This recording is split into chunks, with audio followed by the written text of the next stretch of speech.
Shamila, you can start now. Ready? Okay.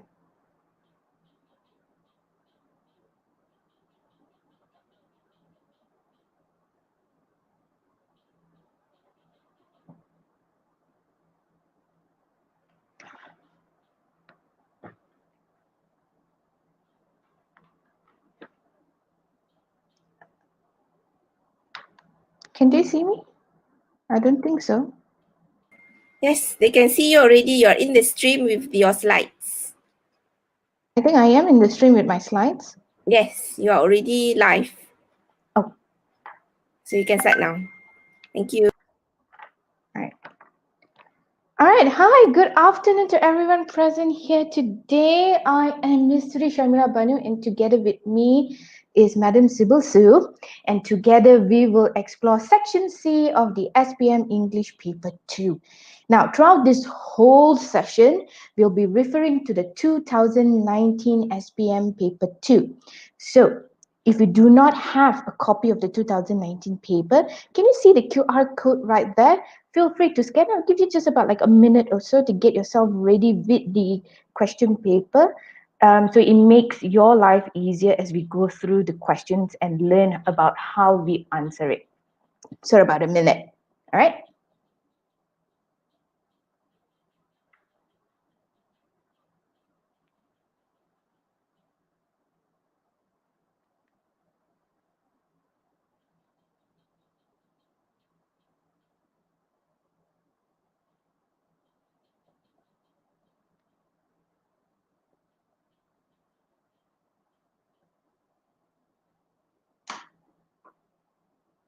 All right, I think that should be ample time to have a scan of the QR code.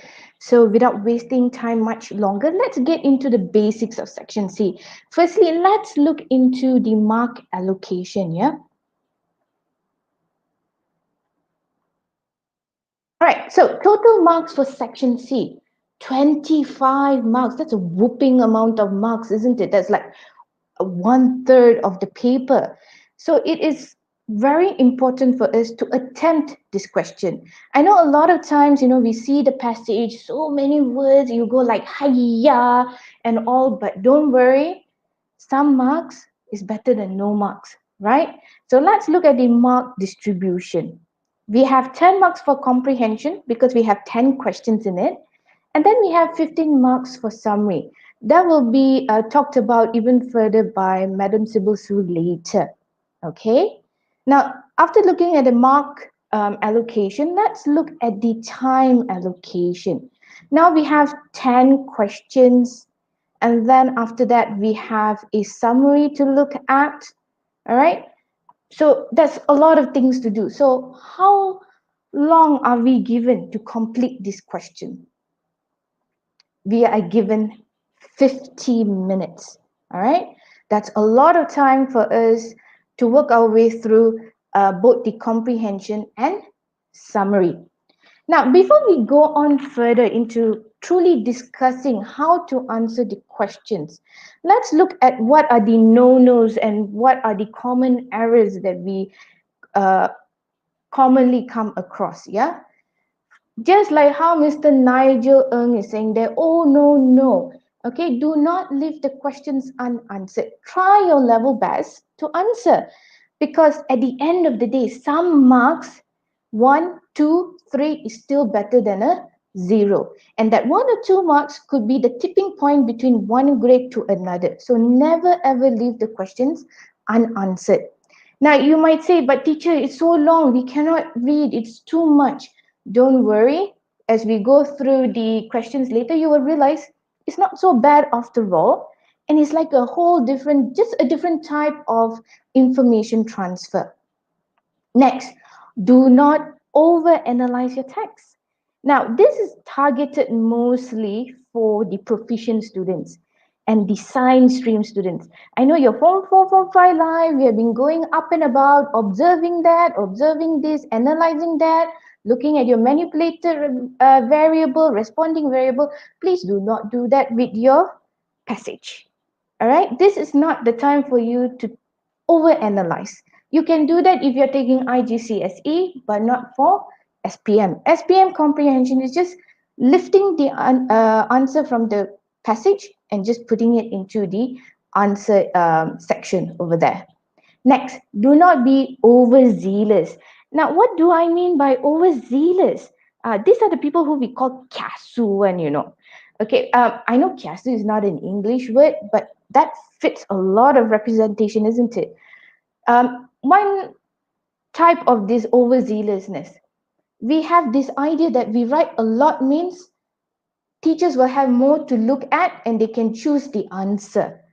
That's not what is needed for the English comprehension situation. You can do that for sejarah, you can do that for science, but when it comes to English, we are looking for specific terms or specific phrases from the text that answer the questions.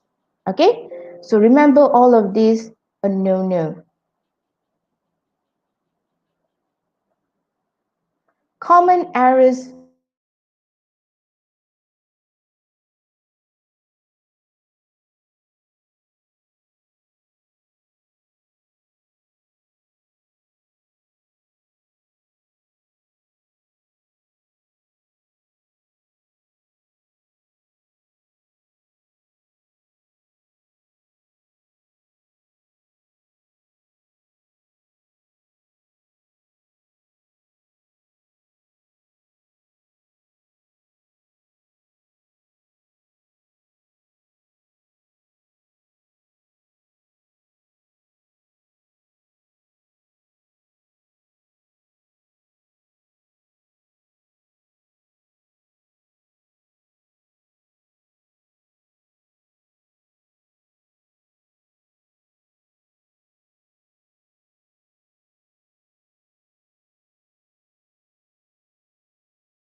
English comprehension.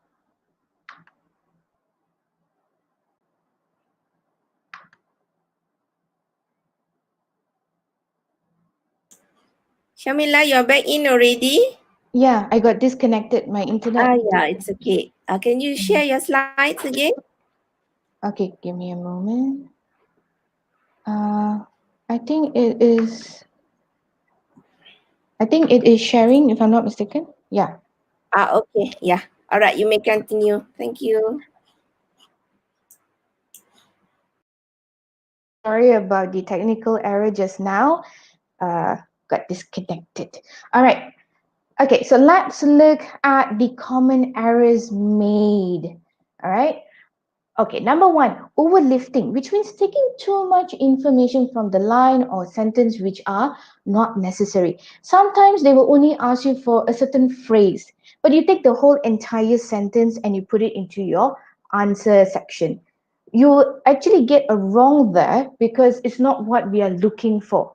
So be extra careful at towards what the question wants you to do in order to choose the most appropriate answer.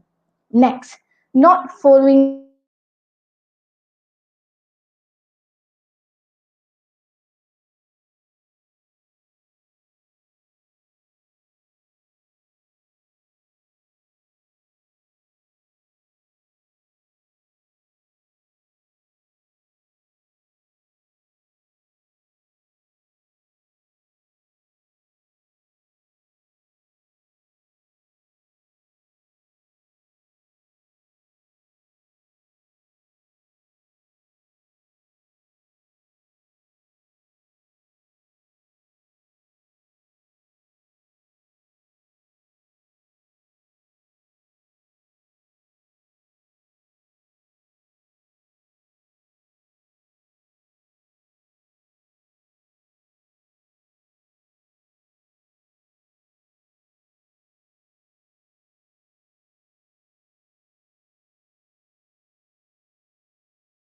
Hi, children. I'm sorry for the technical problem. You are still trying to rectify it. Please be patient with this while waiting for your teacher to be with us again, yeah?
Hi, Sibyl. Yeah.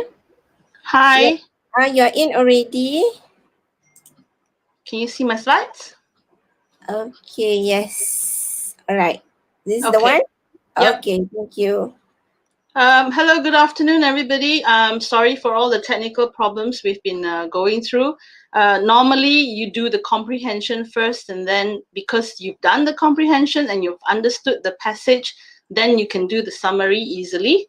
But since we're having technical problems, let me go straight to the summary while Miss Shamila works out the technical problems. Okay, so let's look at this slide. We have a total marks of 15 for summary. So you have 10 content points and 5 for language. I'm not so worried about your language because if you're lifting, you can score between 3 to 4 from the 5. So let me talk about the summary itself. A lot of students tend to give up when it comes to summary. They think they can't do it. Well, let me tell you that is not the case.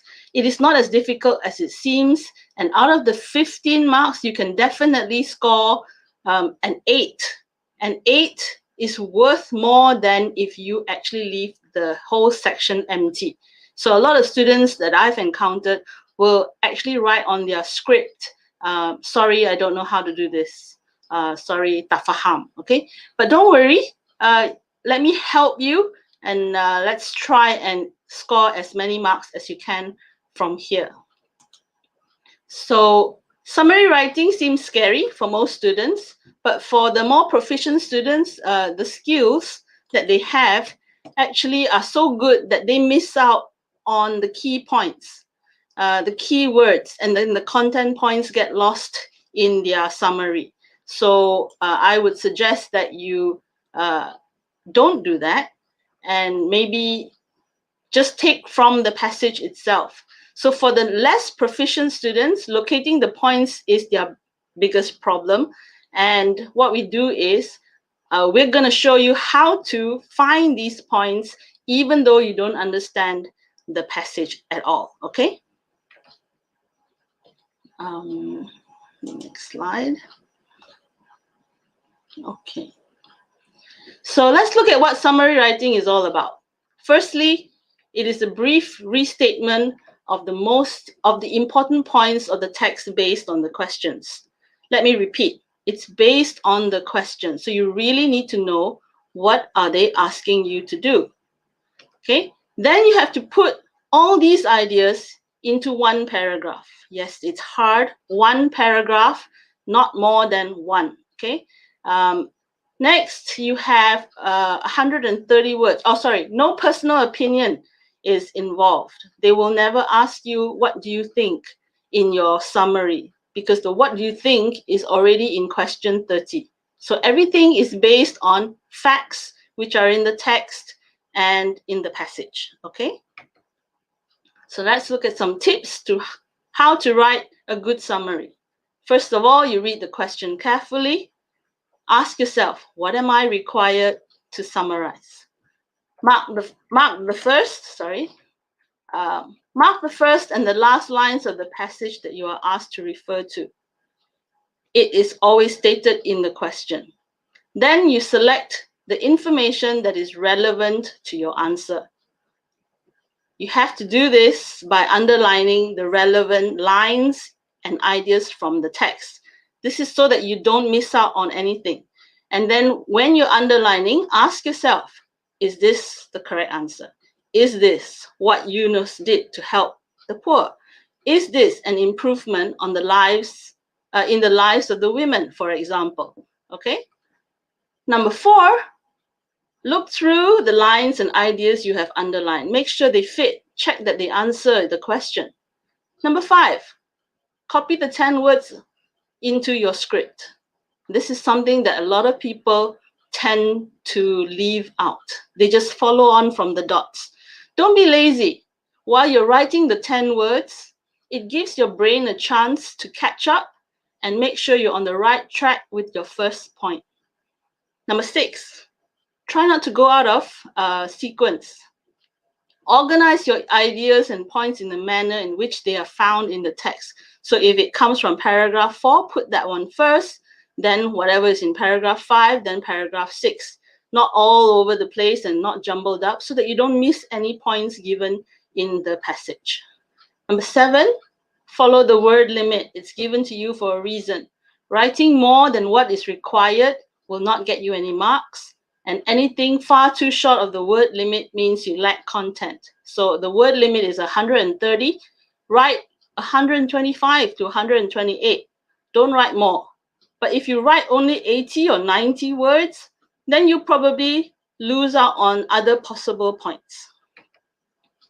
Number 8, pay attention to the tense. Sometimes you also need to look at the pronoun used in the given 10 words.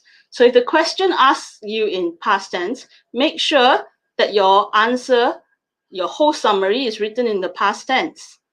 And this is normally the case, okay? So it's always more or less in the past tense. As for the pronoun, make sure you change the I to he or she as you write. So if it's a he, then always use he. Don't change it halfway from he to she, and then you get it all wrong.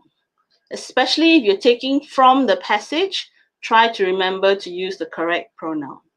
And number 9, make sure you write it in one paragraph. Okay, one paragraph, not 2 or 3. Okay, so let's look at some techniques to summary writing. Let's take it step by step. First, look at the instructions that are given in your summary question. Your content are to come from these lines. So draw a line where it says above and below, starting the line and ending the line based on the instructions. Number 2, read the passage once through. Even if you don't understand very much, don't worry, don't panic. Just try and understand it as a whole. I'm sure you will get the gist of it, and that will help you in your summary. Then you read the question. Read the question and understand what is required of you. You may be required to focus on one aspect of the text, but not another. For example, summarize the reaction of the children. Thus, you are asked to only summarize the children's reaction, not what they did, not what other characters said. Watch out for words like reaction, what she did, how she felt. Those will be your key phrases. Okay, and then number 4, once you know what is required, read the passage carefully and underline the important facts and statements and ideas. Okay, so this is the 2019 question. Let's have a look. Based on the passage, write a summary on the problems she faced and what did she try to do to overcome the problems. Okay, those are your 2 main points. Credit will be given for the use of your own words, and you need to write in continuous form, not in note form. Use materials from line 19 to 43 and no longer than 130 words. And then the 10 words are given to you. To begin your summary, Melissa decided to land after flying for 15 minutes, but ... Okay? So let's look at the question again. What are they asking you for?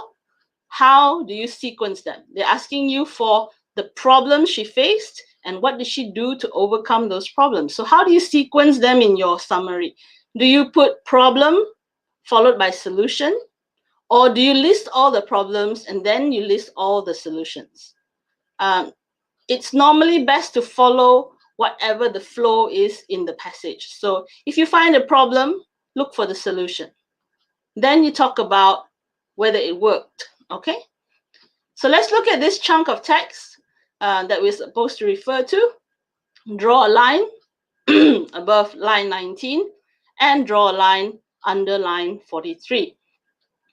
Everything in the green box is what you can use. Anything outside of the green box is what you leave out. Okay?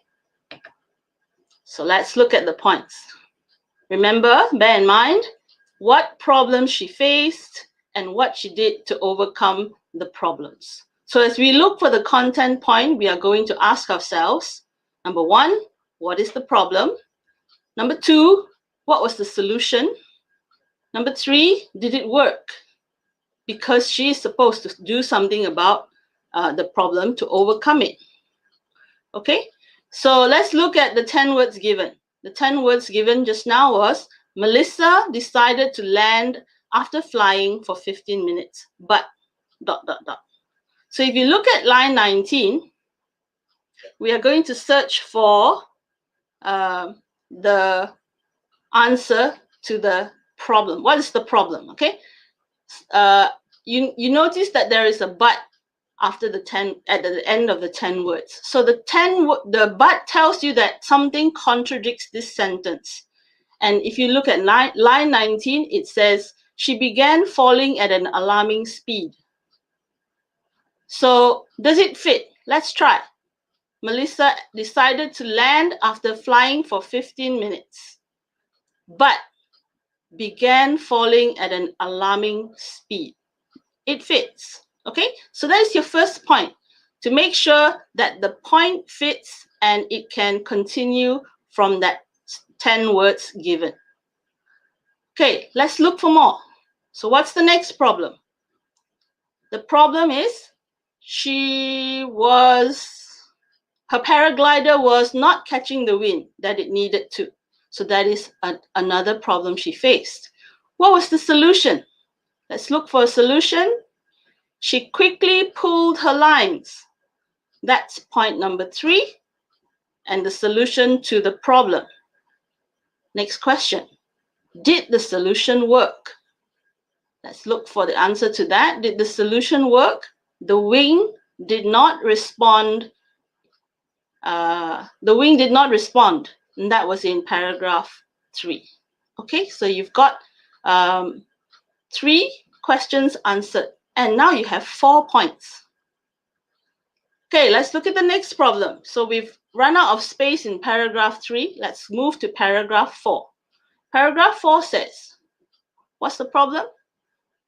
The problem is she was being thrown in all directions. That is the problem. What was the solution? The solution is she struggled to control the wing. Can you see that? Okay, Shamila is back and she's helping me out. So the solution was she struggled to control the wing. That is point number 6.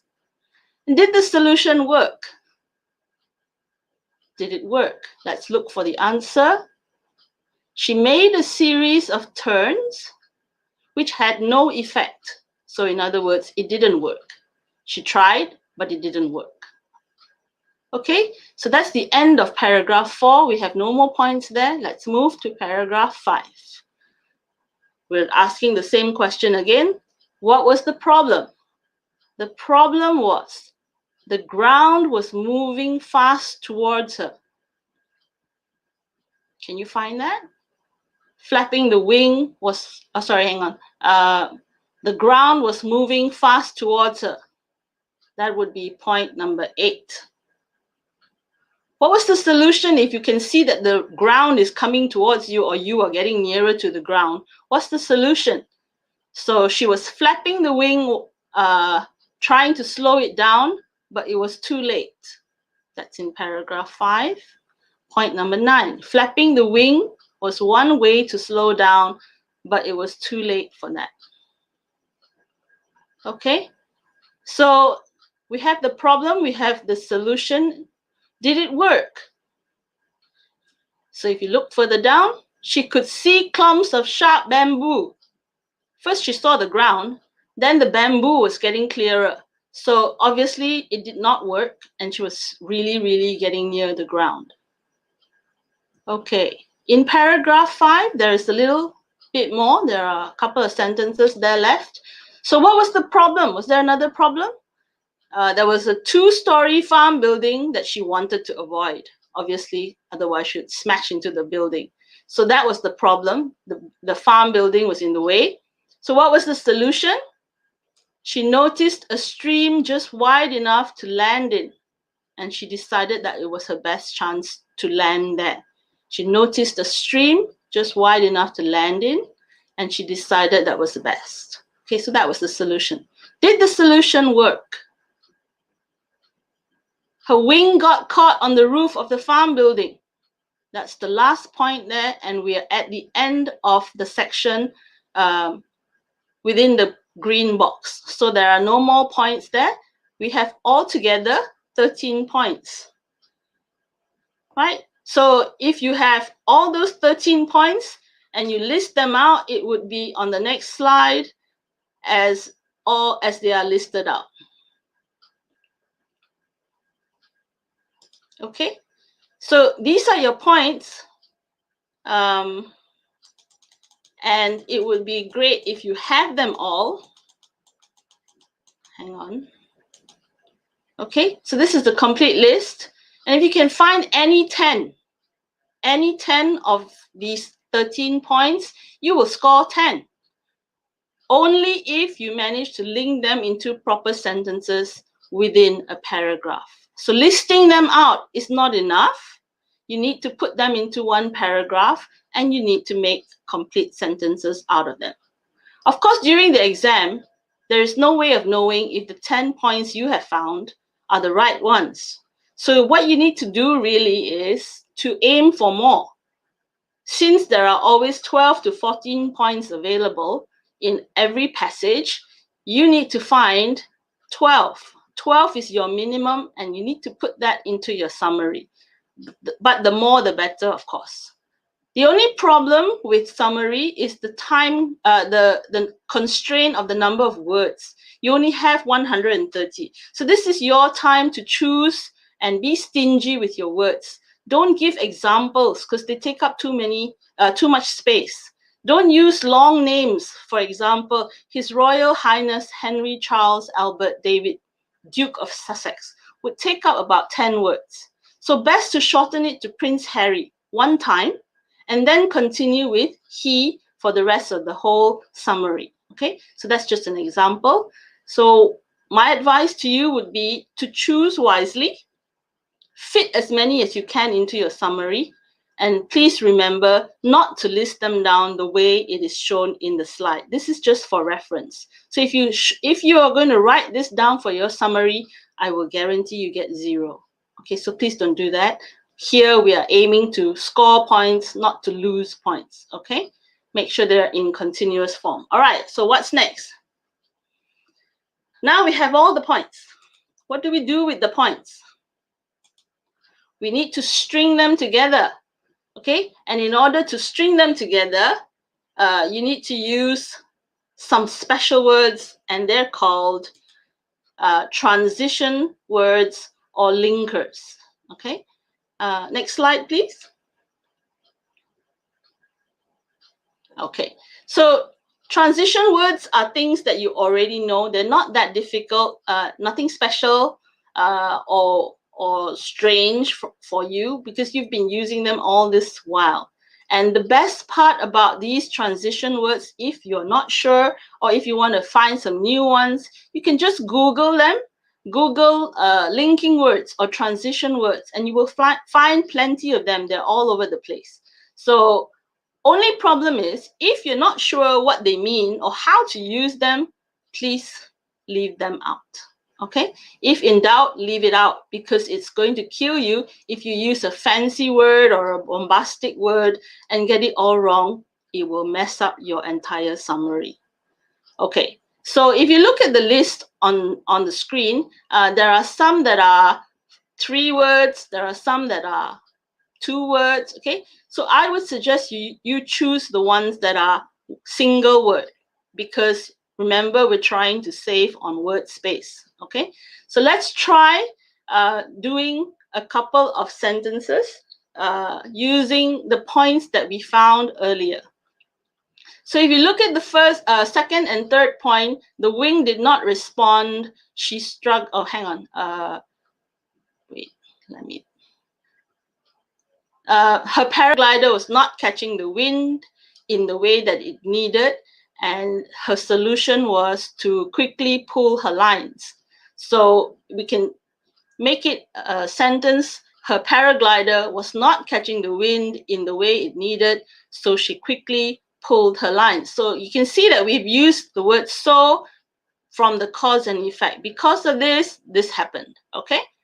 And the next one is point number 4, the wing did not respond. She struggled to control the wing. So we flipped it around using however. She struggled to control the wing. However, it did not respond. So you can see from these examples, you can put 2 points into one sentence. If you can put 3 into one sentence, even better.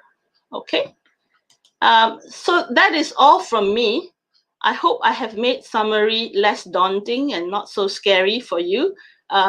Please do try. We are in this to win, and we don't want to give up because you can score at least 8 to 10 marks for summary. Thank you very much. I pass the mic back to Ms. Shamila.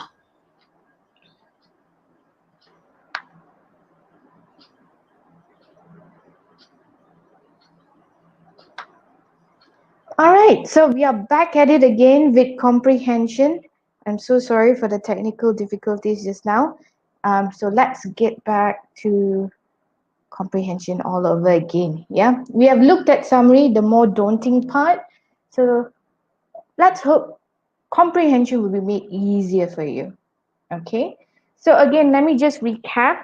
The very first step that you will definitely need to do is not read the passage. Forget about the passage, go straight to the question, because you're only going to get really dizzy the moment you start reading the passage, because you are reading it without a purpose at that point of time.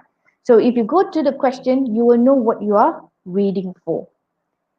And then next, step 2, it is to understand what the questions want you to answer.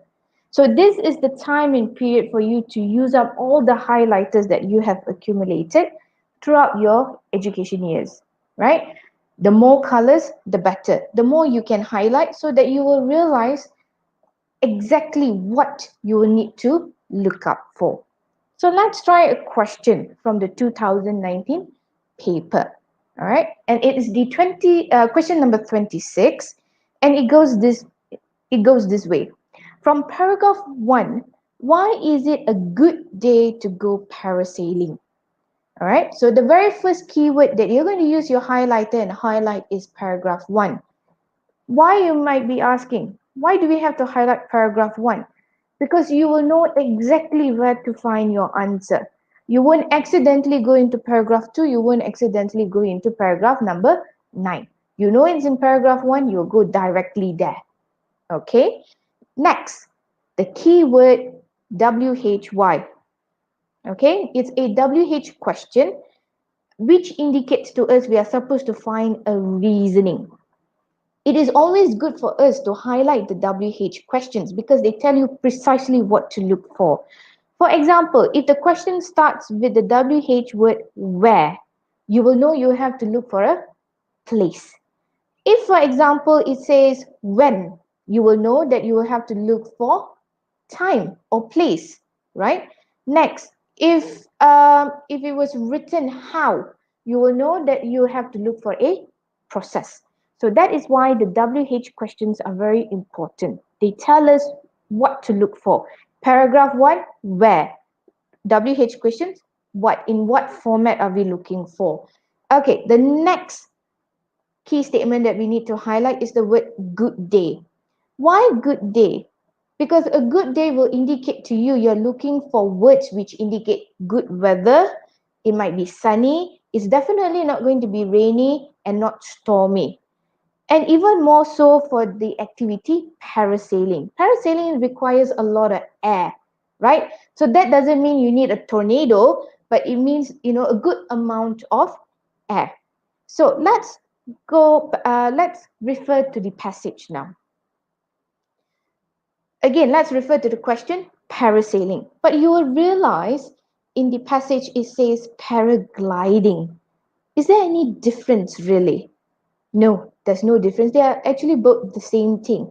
Now, if you are unfamiliar with the word paragliding, you can definitely refer to the picture given to you on the top left-hand corner.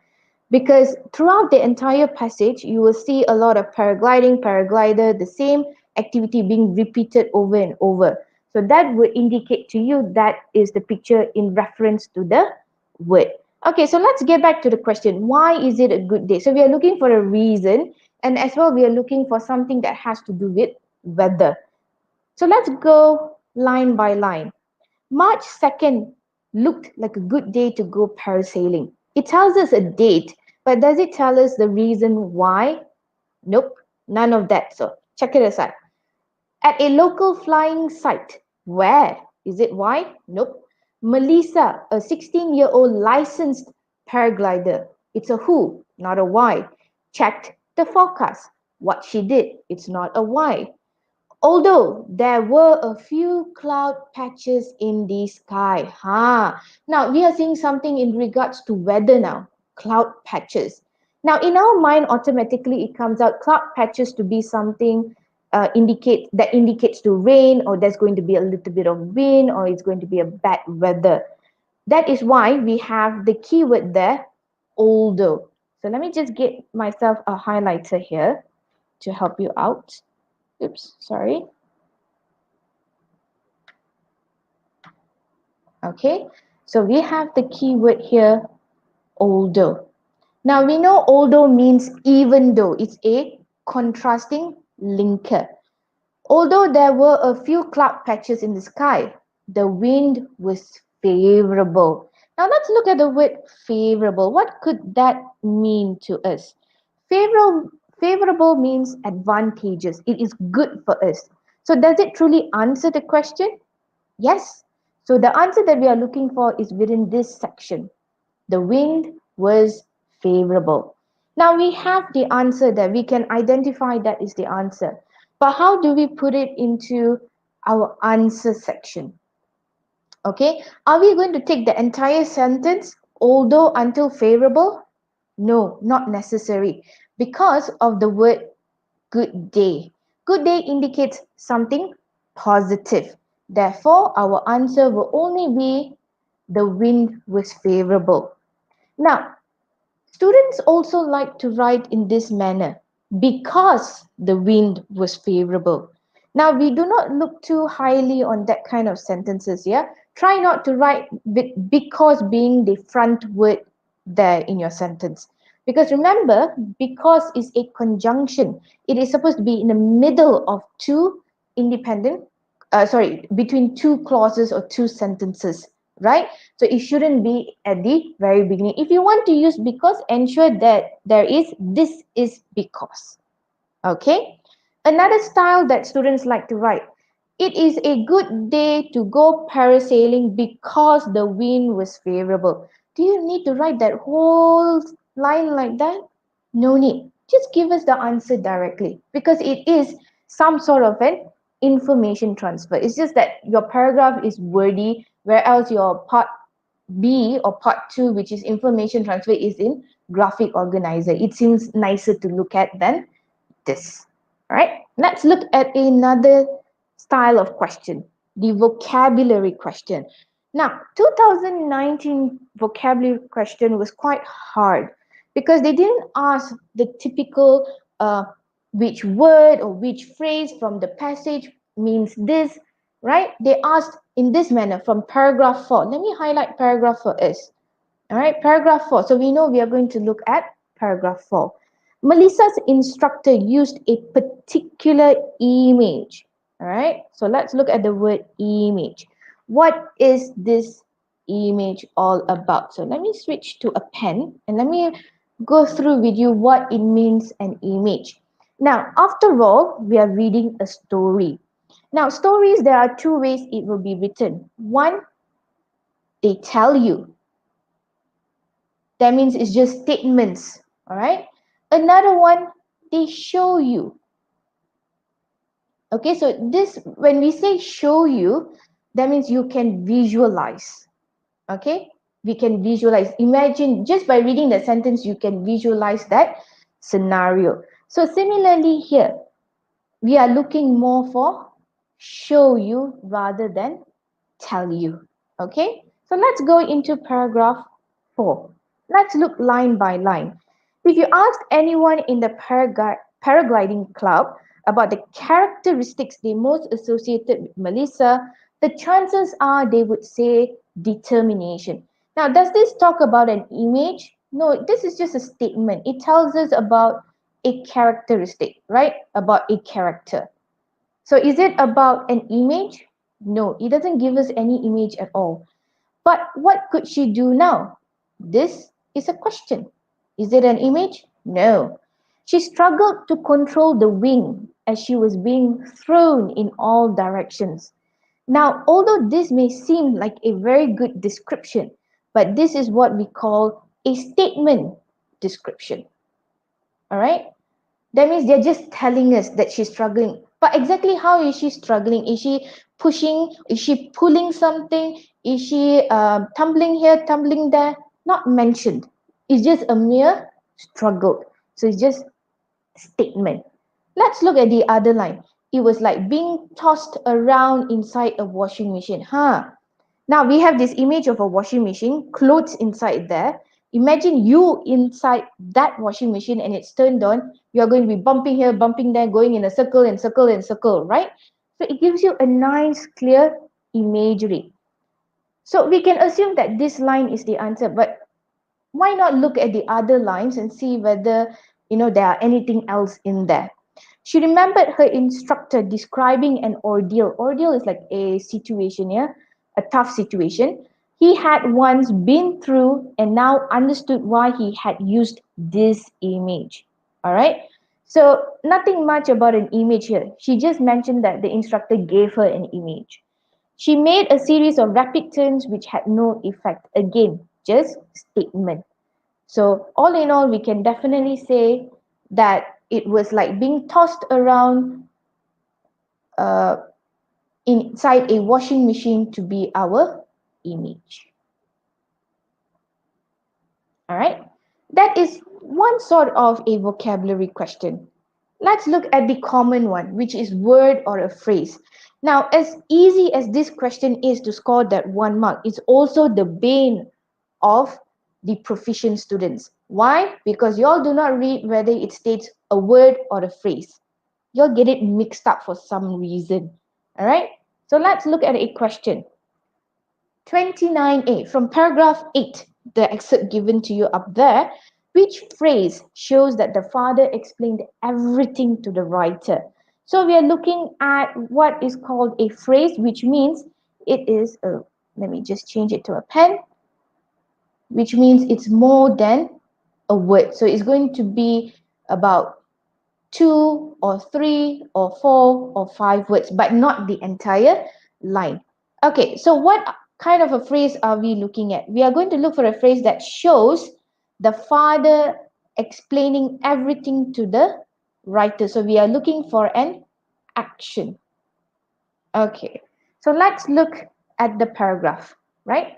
It was a little uncomfortable, but neither of us could stop smiling. Now, explaining means talking, right? So is smiling part of talking? No, it's just an emotion of like that, right? So it's just smiling. No words are coming out. We talked briefly. We have this word talking. But then let's look at the word next to it. It says briefly. Briefly means for a very short time. Opposed to what is given here, explain everything. When you are explaining everything, it's going to take a very long time. So definitely this is not suitable. And looked at some baby pictures of me he had brought. Uh, Baby pictures has nothing to do with talking. I asked him some questions like if I cried a lot when I was little. Is the father talking here? No, we know it's the writer because of the pronoun I. My dad, now we are coming to the dad, a special education tutor. This tells us the occupation of the father. What does he work as? A special education tutor. Special education is the description of the tutor. So we just denote here occupation. It's always good to just write, annotate, because you will know what you're reading. Is a pretty quiet guy. So this father of hers, or the writer, sorry, I shouldn't be giving a gender, right? So um, the father of the writer is known to be a pretty quiet guy. So there's a description of the father. We have the occupation of the father and description of the father's personality. However, we have this word but, right? Now, but means contradiction. He really opened up to me that afternoon. It seems like he talked a lot, isn't it? Okay, let's keep that in review. Let's look at the last sentence. He told me how much he had loved my mom and how hard it was for him when it ended between them. This is the content of the discussion. But is it talking about how much he told? No. So let's go back to this section here, right? Where we assume that the answer was. So where do we take it from? Is it just he really or really opened up, or is it opened up to me? We are going to take opened up to me. The reason because it says here to the writer. If it had been which phrase shows that the father explained everything, then you could have just stopped it at opened up. But the fact that it says to the writer, you have to extend it all the way up to me. Let's look at another question. From paragraph 8, sorry for the typo error there, which word shows that the father is a teacher?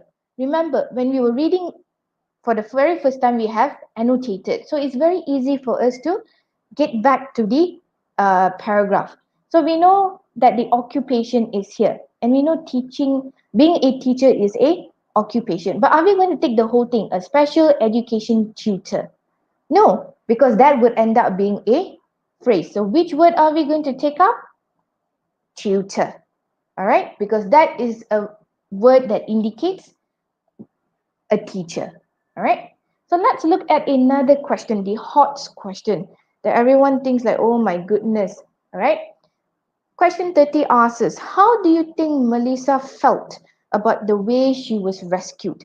Now they are asking your opinion, so you don't have to go back to the passage. You are on your own this time.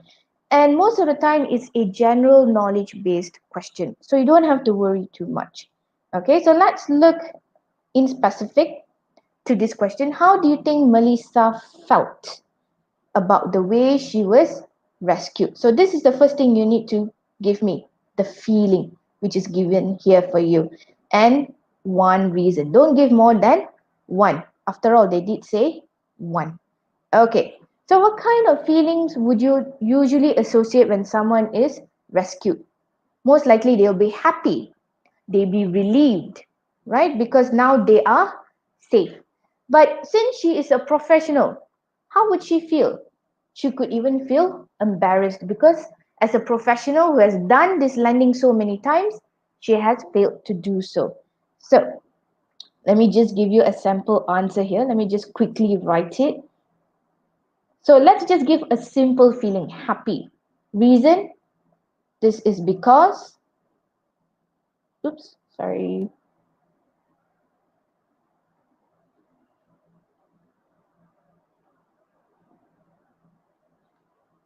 Okay, now, if at all your feeling says excited, who in the world will be excited when they are rescued? They'll be still high in adrenaline, isn't it? Your heart will be pumping like, oh my God, right? So, how can you be excited like, yay, I'm saved? Never the situation, right? So, if you were to put the word excited here, would the answer be accepted?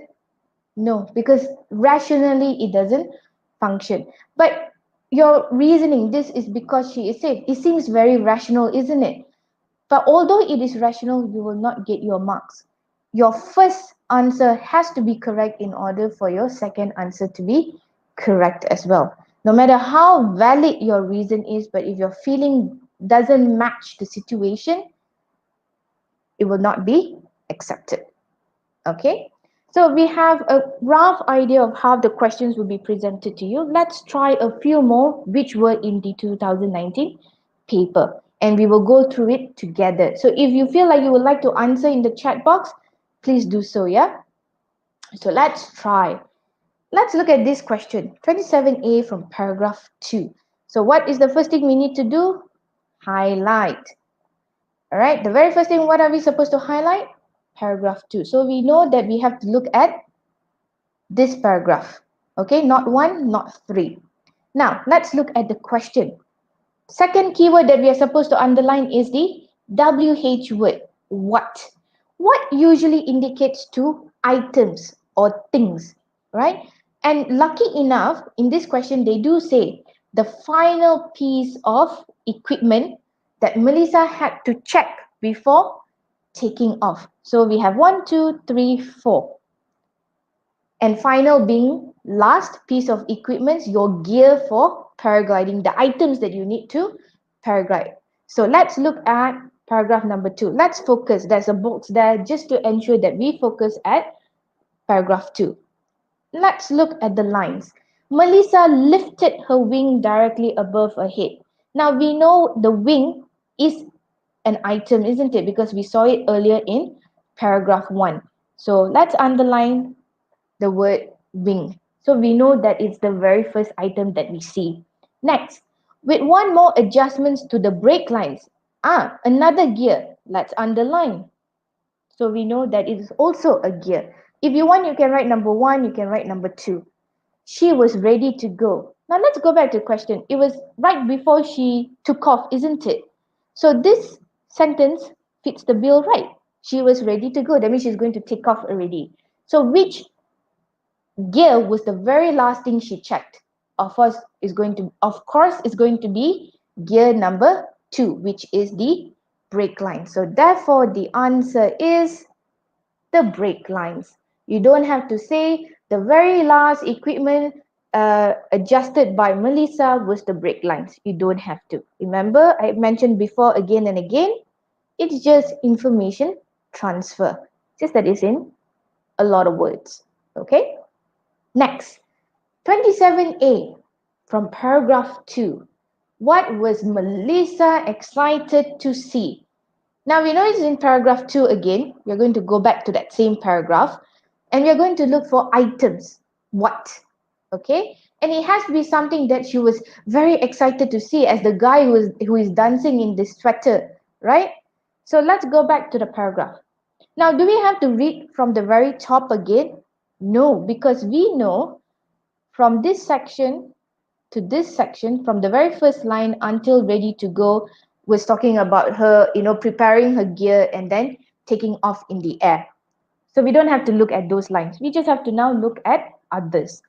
She ran to the edge of the cliff, took a step, and felt the ground beneath her fall away. That means she's already in the air. Feeling the wind beneath her wing, she leaned back, relaxed, and looked down. Yes, it does tell us she looked down, but is she seeing anything yet? No, she's only feeling things. Next, the sight of tiny figures. Okay, sight means view, and she sees tiny figures. Okay, so this is the very first thing she sees. Okay, moving slowly far below never failed to thrill her. Okay, we have a nice new word here. Thrill. Thrill is another word for being excited.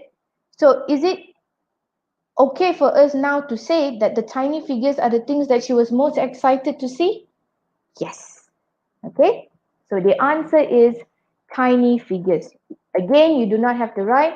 The thing that she was very excited to see was tiny figures. Just go straight to the answer. Next. 27B from paragraph 3. Now, if you notice, they have gone for the H question, right? Not the WH one. So now it's more to how.